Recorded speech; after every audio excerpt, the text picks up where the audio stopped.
Capítulo 5. No hace mucho, pensó, me propuse en efecto ir a pedir a Rasumikine que me proporcionara trabajo, lecciones a otra cosa cualquiera. Pero ahora, ¿qué puede hacer por mí? Admitamos que me encuentre algunas lecciones e incluso que se reparta conmigo sus últimos kopecks, si tiene alguno, de modo que yo no pueda comprarme unas botas y adecentar mi traje. Pues no voy a presentarme así a dar lecciones. ¿Pero qué haré después con unos cuantos kopecks? ¿Es esto acaso lo que yo necesito ahora? Es sencillamente ridículo que vaya a casa de Rasumikine. La cuestión de averiguar por qué se dirigía a casa de Rasumikine le atormentaba más de lo que se confesaba a sí mismo. Buscaba afanosamente un sentido siniestro a aquel acto aparentemente tan anodino. ¿Se puede admitir que me haya figurado que podría arreglarlo todo con la exclusiva ayuda de Rasumikine? ¿Que en él podía hallar la solución de todos mis graves problemas? Se preguntó sorprendido. Reflexionaba, se frotaba la frente, y he aquí que de pronto, cosa inexplicable, después de estar torturándose la mente durante largo rato, una idea extraordinaria surgió en su cerebro. Iré a casa de Rasumikine, se dijo entonces con toda calma, como el que ha tomado una resolución irrevocable. Iré a casa de Rasumikine, cierto, pero no ahora. Iré a su casa al día siguiente del hecho, cuando todo haya terminado y todo haya cambiado para mí. Repentinamente Raskolnikov volvió en sí. Después del hecho, se dijo con un sobresalto. ¿Pero este hecho se llevará a cabo? ¿Se realizará verdaderamente? Se levantó del banco y echó a andar con paso rápido. Casi corría, con la intención de volver a su casa, pero al pensar en su habitación experimentó una impresión desagradable. Era en su habitación, en aquel miserable tabuco donde había madurado la cosa, hacía ya más de un mes. Raskolnikov dio media vuelta y continuó su marcha a la aventura.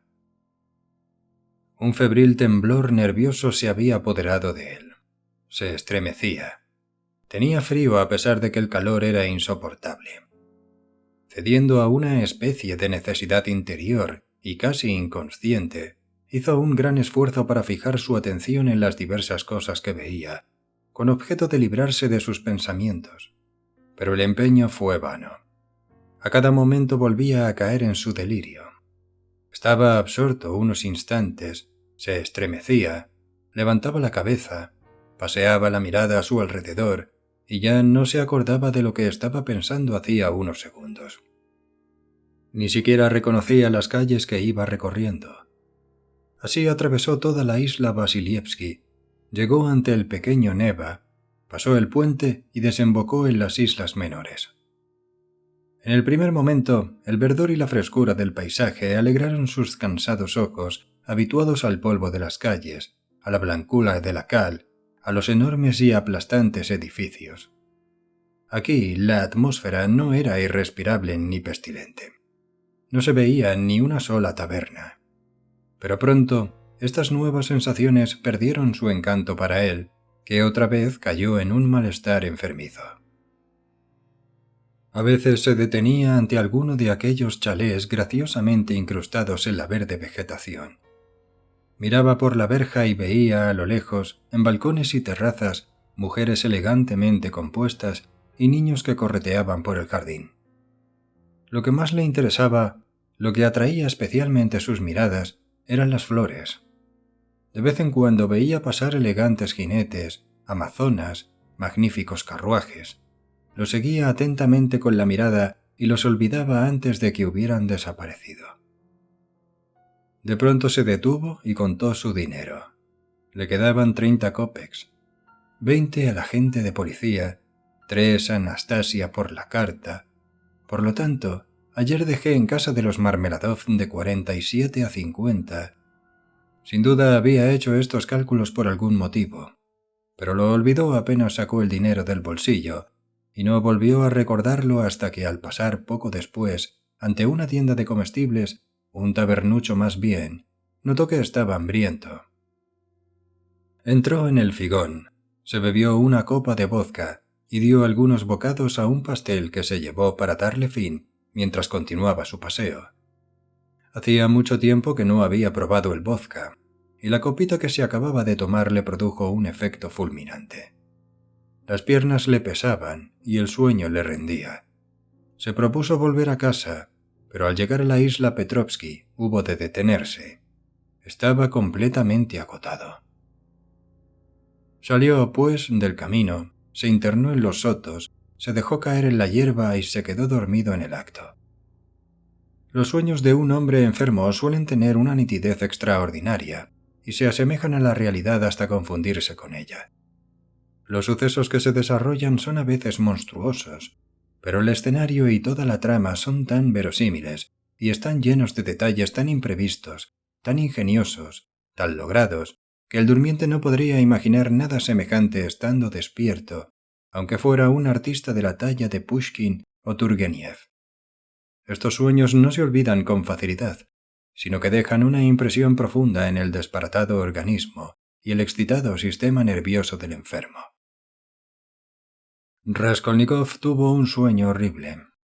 Volvió a verse en el pueblo donde vivió con su familia cuando era niño. Tiene 7 años y pasea con su padre por los alrededores de la pequeña población, ya en pleno campo. Está nublado, el calor es bochornoso, el paisaje es exactamente igual al que él conserva en la memoria. Es más, su sueño les muestra detalles que ya había olvidado. El panorama del pueblo se ofrece enteramente a la vista. Ni un solo árbol, ni siquiera un sauce blanco en los contornos.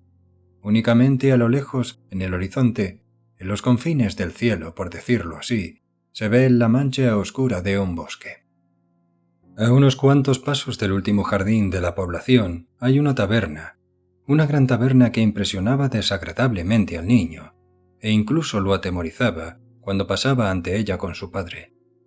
Estaba siempre llena de clientes que vociferaban, reían, se insultaban, cantaban horriblemente, con voces desgarradas, y llegaban muchas veces a las manos. En las cercanías de la taberna vagaban siempre hombres borrachos de caras espantosas. Cuando el niño los veía se apretaba convulsivamente contra su padre y temblaba de pies a cabeza. No lejos de allí pasaba un estrecho camino enteramente polvoriento. ¡Qué negro era aquel polvo! El camino era tortuoso, y a unos 300 pasos de la taberna se desviaba hacia la derecha y contorneaba el cementerio. En medio del cementerio se alzaba una iglesia de piedra, de cúpula verde. El niño la visitaba 2 veces al año en compañía de su padre y de su madre, para oír la misa que se celebraba por el descanso de su abuela, muerta hacía ya mucho tiempo y a la que no había conocido. La familia llevaba siempre, en un plato envuelto con una servilleta, el pastel de los muertos, sobre el que había una cruz formada con pasas. Raskolnikov adoraba esta iglesia, sus viejas imágenes desprovistas de adornos y también a su viejo sacerdote de cabeza temblorosa. Cerca de la lápida de su abuela había una pequeña tumba, la de su hermano menor, muerto a los 6 meses, y del que no podía acordarse porque no lo había conocido. Si sabía que había tenido un hermano era porque se lo habían dicho. Y cada vez que iba al cementerio, se santiguaba piadosamente ante la pequeña tumba, se inclinaba con respeto y la besaba. Y ahora, he aquí el sueño. Va con su padre por el camino que conduce al cementerio. Pasan por delante de la taberna. Sin soltar la mano de su padre, dirige una mirada de horror al establecimiento. Ve una multitud de burguesas endomingadas, campesinas con sus maridos y toda clase de gente del pueblo. Todos están ebrios, todos cantan. Ante la puerta hay un raro vehículo, una de esas enormes carretas de las que suelen tirar robustos caballos y que se utilizan para el transporte de barriles de vino y toda clase de mercancías. Raskolnikov se deleitaba contemplando estas hermosas bestias de largas crines y recias patas que con paso mesurado y natural y sin fatiga alguna arrastraban verdaderas montañas de carga. Incluso se diría que andaban más fácilmente enganchados a estos enormes vehículos que libres. Pero ahora, cosa extraña, la pesada carreta tiene entre sus varas un caballejo de una delgadez lastimosa, uno de esos rocines de aldeano que él ha visto muchas veces arrastrando grandes carretadas de madera o de heno y que los mujiks desloman a golpes, llegando a pegarles incluso en la boca y en los ojos cuando los pobres animales se esfuerzan en vano por sacar el vehículo de un atolladero. Este espectáculo llenaba de lágrimas sus ojos cuando era niño y lo presenciaba desde la ventana de su casa, de la que su madre se apresuraba a retirarlo. De pronto se oye gran algazara en la taberna, de donde se ve salir entre cantos y gritos un grupo de corpulentos mujiks embriagados, luciendo camisas rojas y azules, con la balalaika en la mano y la casaca colgada cuidadosamente en el hombro. «¡Subid! ¡Subid todos!», grita un hombre todavía joven, de grueso cuello, cara mofletuda y tez de un rojo de zanahoria. «¡Os llevaré a todos! ¡Subid!». Estas palabras provocan exclamaciones y risas. «¿Creéis que podrá con nosotros ese esmirriado rocín? ¿Has perdido la cabeza, Mikolka? Enganchar una bestezuela así a semejante carreta. ¿No os parece, amigos, que ese caballejo tiene lo menos 20 años? Subid, os llevaré a todos», vuelve a gritar Mikolka. Y es el primero que sube a la carreta, coge las riendas y su corpachón se instala en el pescante. «El caballo Bayo», dice a grandes voces, «se lo llevó hace poco Maciev, y esta bestezuela es una verdadera pesadilla para mí. Me gusta pegarle, palabra de honor. No se gana el pienso que se come. ¡Hala, subid! Lo haré galopar. Os aseguro que lo haré galopar». Empuña el látigo y se dispone con evidente placer a fustigar al animalito. «Ya lo oís. Dice que lo hará galopar». «¡Ánimo y arriba!», exclamó una voz burlona entre la multitud. «¿Galopar? Hace lo menos 10 meses que este animal no ha galopado. Por lo menos os llevará a buena marcha. No lo compadezcáis, amigos. Coged cada uno un látigo. Eso, buenos latigazos es lo que necesita esta calamidad». Todos suben a la carreta de Mikolka entre bromas y risas. Ya hay 6 arriba y todavía queda espacio libre. En vista de ello, hacen subir a una campesina de cara rubicunda, con muchos bordados en el vestido y muchas cuentas de colores en el tocado. No cesa de partir y comer avellanas entre risas burlonas. La muchedumbre que rodea a la carreta ríe también, y verdaderamente, ¿cómo no reírse ante la idea de que tan escuálido animal pueda llevar al galope semejante carga? 2 de los jóvenes que están en la carreta se proveen de látigos para ayudar a Mikolka. Se oye el grito de «¡Arre!» y el caballo tira con todas sus fuerzas, pero no solo no consigue galopar, sino que apenas logra avanzar al paso. Patalea, gime, encorva el lomo bajo la granizada de latigazos. Las risas redoblan en la carreta y entre la multitud que la ve partir. Mikolka se enfurece y se ensaña en la pobre bestia, obstinado en verla galopar. «Dejadme subir también a mí, hermanos», grita un joven seducido por el alegre espectáculo. «Sube, subid», grita Mikolka. «Nos llevará a todos. Yo le obligaré a fuerza de golpes. Latigazos, buenos latigazos». La rabia le ciega hasta el punto de que ya ni siquiera sabe con qué pegarle para hacerle más daño. «Papá, papaíto», exclama Rodia, «¿por qué hacen eso? ¿Por qué martirizan a ese pobre caballito?» «Vámonos, vámonos», responde el padre. «Están borrachos. Así se divierten los muy imbéciles. Vámonos, no mires».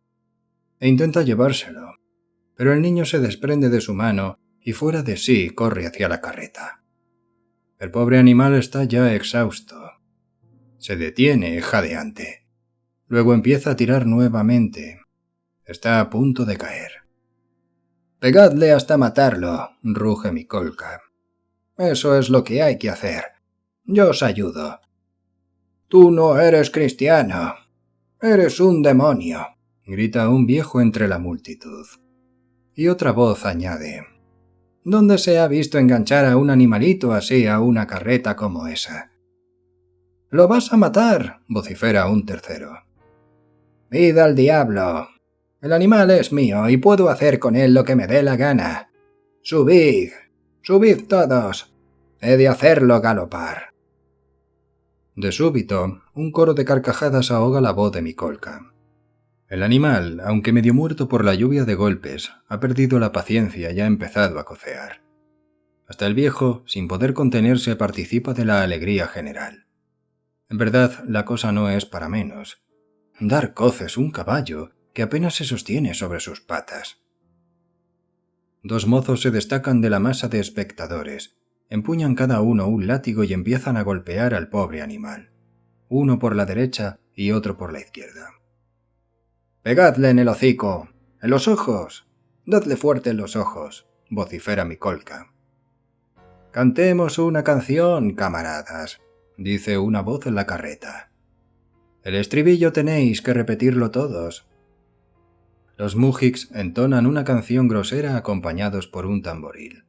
El estribillo se silba. La campesina sigue partiendo avellanas y riendo con sorna.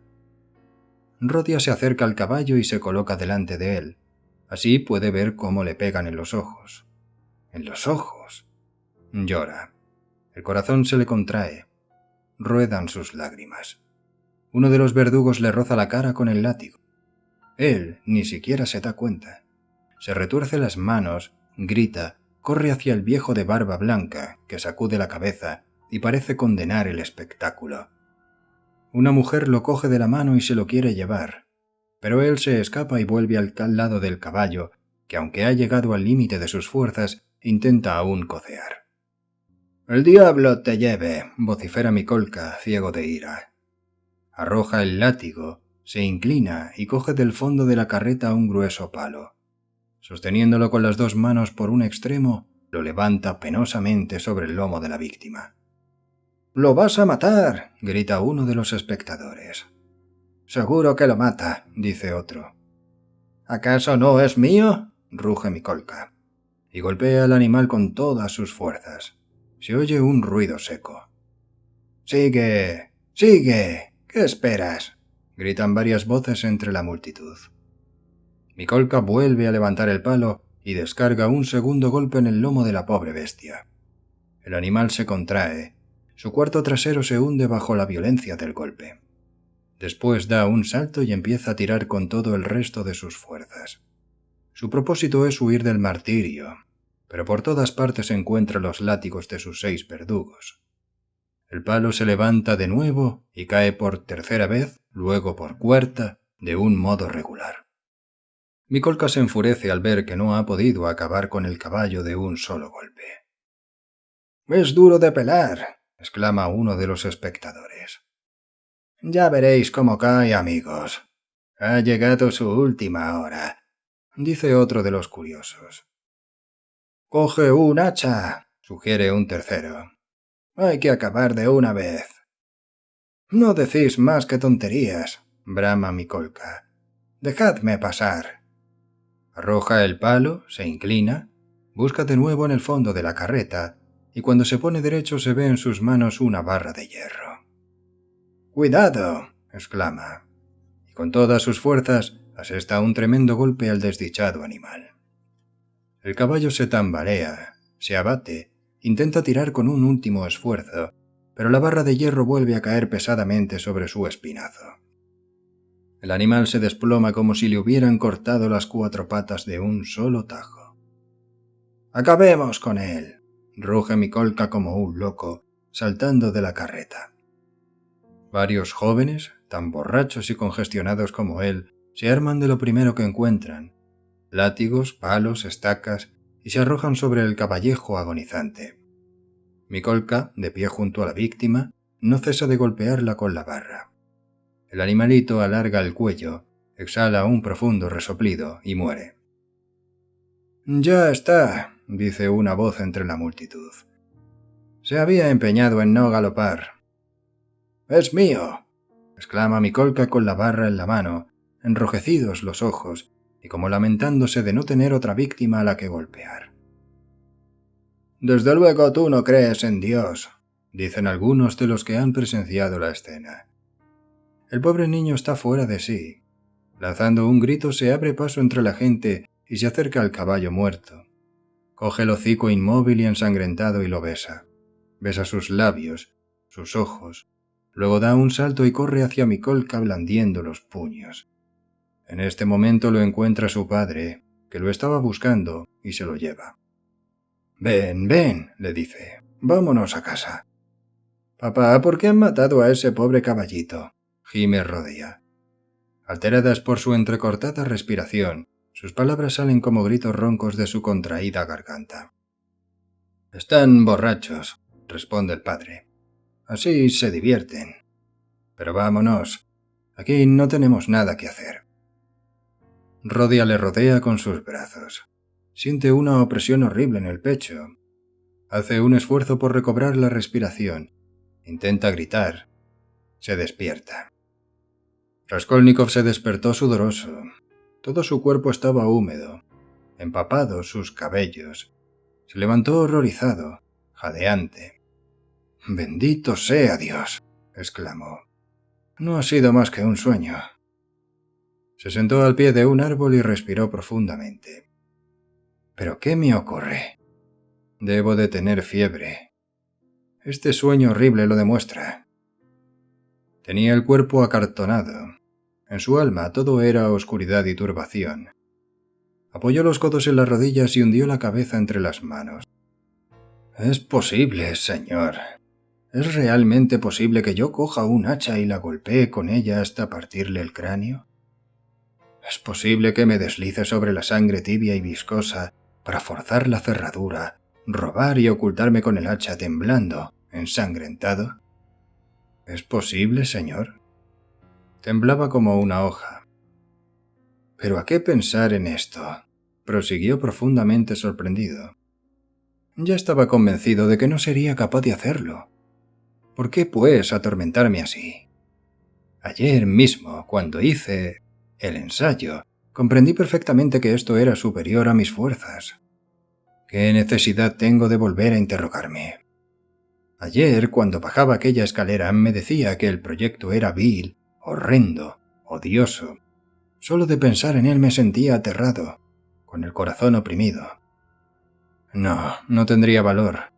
No lo tendría aunque supiera que mis cálculos son perfectos, que todo el plan forjado este último mes tiene la claridad de la luz y la exactitud de la aritmética.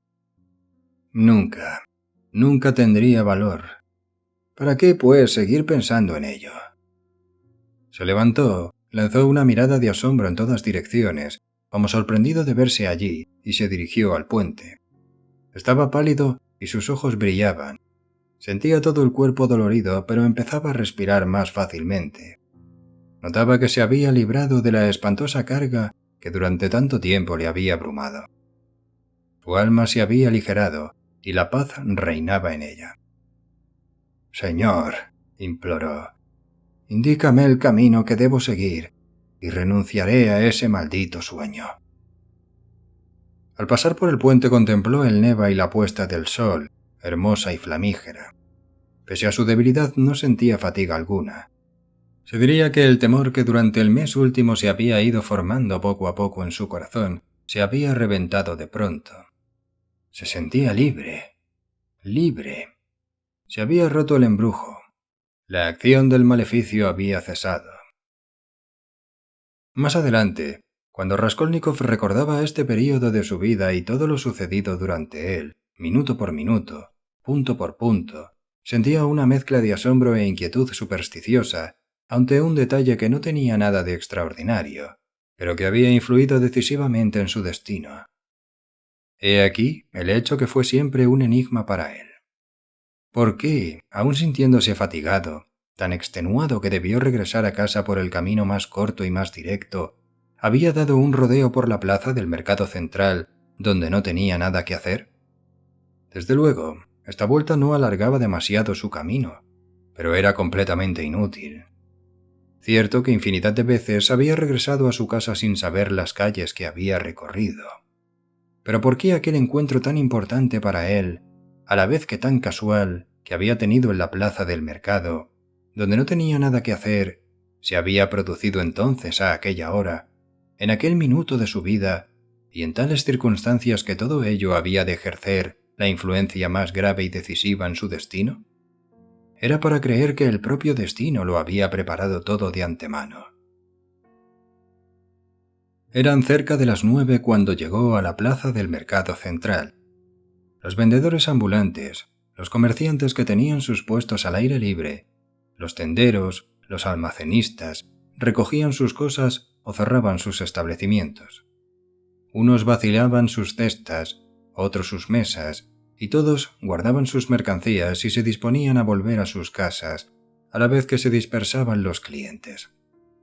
Ante los bodegones que ocupaban los sótanos de los sucios y nauseabundos inmuebles de la plaza, y especialmente a las puertas de las tabernas, hormigueaba una multitud de pequeños traficantes y vagabundos. Cuando salía de casa sin rumbo fijo, Raskolnikov frecuentaba esta plaza y las callejas de los alrededores. Sus andrajos no atraían miradas desdeñosas. Allí podía presentarse uno vestido de cualquier modo sin temor a llamar la atención. En la esquina del callejón K, un matrimonio de comerciantes vendían artículos de mercería expuestos en 2 mesas, carretes de hilo, ovillos de algodón, pañuelos de indiana. También se estaban preparando para marcharse. Su retraso se debía a que se habían entretenido hablando con una conocida que se había acercado al puesto.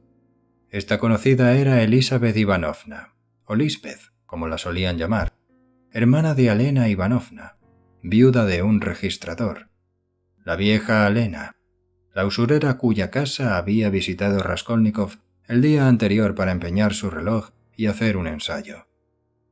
Hacía tiempo que tenía noticias de esta Lisbeth, y también ella conocía un poco a Raskolnikov. Era una doncella de 35 años, desgarbada y tan tímida y bondadosa que rayaba en la idiotez. Temblaba ante su hermana mayor, que la tenía esclavizada. La hacía trabajar noche y día e incluso llegaba a pegarle. Plantada ante el comerciante y su esposa, con un paquete en la mano, los escuchaba con atención y parecía mostrarse indecisa. Ellos le hablaban con gran animación. Cuando Raskolnikov envió a Lisbeth, experimentó un sentimiento extraño, una especie de profundo asombro, aunque el encuentro no tenía nada de sorprendente. «Usted y nadie más que usted, Lisbeth Ivanovna, ha de decidir lo que debe hacer», decía el comerciante en voz alta. «Venga mañana a eso de las 7. Ellos vendrán también». «¿Mañana?», dijo Lisbeth lentamente y con aire pensativo, como si no se atreviera a comprometerse. «¿Qué miedo le tiene a Alena Ivanovna?», exclamó la esposa del comerciante, que era una mujer de gran desenvoltura y voz chillona. «Cuando la veo ponerse así me parece estar mirando a una niña pequeña. Al fin y al cabo, esa mujer que la tiene en un puño no es más que su medio hermana». «Le aconsejo que no diga nada a su hermana», continuó el marido. «Créame, venga a casa sin pedirle permiso. La cosa vale la pena. Su hermana tendrá que reconocerlo». «Tal vez venga. De 6 a 7. Los vendedores enviarán a alguien y usted resolverá». «Le daremos una taza de té», prometió la vendedora. «Bien, vendré», repuso Lisbeth, aunque todavía vacilante, y empezó a despedirse con su calma característica. Raskolnikov había dejado ya tan atrás al matrimonio y su amiga que no pudo oír ni una palabra más. Había acortado el paso insensiblemente y había procurado no perder una sola sílaba de la conversación. A la sorpresa del primer momento había sucedido gradualmente un horror que le produjo escalofríos. Se había enterado de súbito y del modo más inesperado de que al día siguiente, exactamente a las 7, Lisbeth, la hermana de la vieja, la única persona que la acompañaba, habría salido y por lo tanto, que a las 7 del día siguiente, la vieja estaría sola en la casa. Raskolnikov estaba cerca de la suya. Entró en ella como un condenado a muerte. No intentó razonar. Además, no habría podido. Sin embargo, sintió súbitamente y con todo su ser que su libre albedrío y su voluntad ya no existían, que todo acababa de decidirse irrevocablemente. Aunque hubiera esperado durante años enteros una ocasión favorable, aunque hubiera intentado provocarla, no habría podido hallar una mejor y que ofreciese más posibilidades de éxito que la que tan inesperadamente acababa de venírsele a las manos. Y aún era menos indudable que el día anterior no le habría sido fácil averiguar, sin hacer preguntas sospechosas y arriesgadas, que al día siguiente, a una hora determinada, la vieja contra la que planeaba un atentado estaría completamente sola en su casa.